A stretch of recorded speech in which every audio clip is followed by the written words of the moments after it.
Ito na naman po tayo mga kaibigan, JT Tuason po dito sa Bili Ako Kotse ngayon. Mga kaibigan, marami po nagtatanong, when is the best time to buy a car? Lagi naman yun ang tanong para kasi nga kung paano makakatipid or bagsak presyo. Actually po, ang totoo lang, wala pong time, walang best time para bumili ng sasakyan. Wala po talaga. Pero ganun pa man, ang may papayo ko lang po, ang sa akin lang ay tuwing December, year-end sale event. Yan po yung mga time na desperado ang mga dealership na makabenta. At yan po yung mga time na yung mga incentives ay naglalakihan.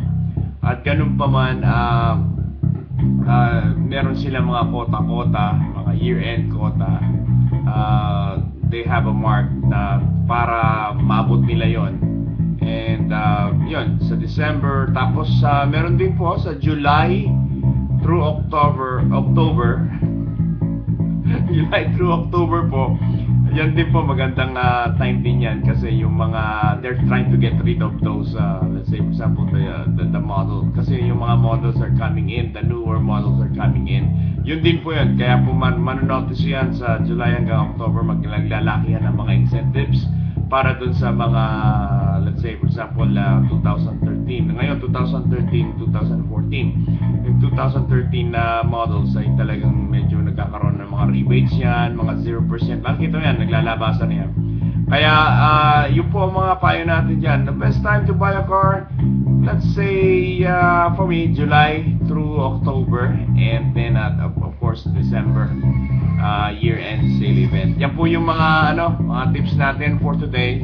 Sana po ay nagkaroon po kayo ng konting idea. Kaya kayong mga shoppers, car buyers, salamat po sa inyong pakikinig at salamat po sa inyong panonood, at sana po ay natulungan namin kayo kahit konti. Huwag niyo pong kalilimutan mag-likes sa Facebook, sa Twitter, at kung gusto niyo po ay talagang makakatulong po sa amin na para mapalawak itong ating show, punta tayo sa YouTube at magkaroon tayo ng comment and views. Okay, maraming salamat po ulit. Si JT Tuason po ang inyong lingkod. Lagi po tutulong sa inyo.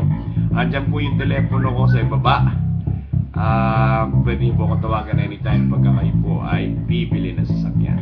Maraming salamat po, JT Tuason. Bili Ako Kotse ngayon sa YouTube channel. Salamat po!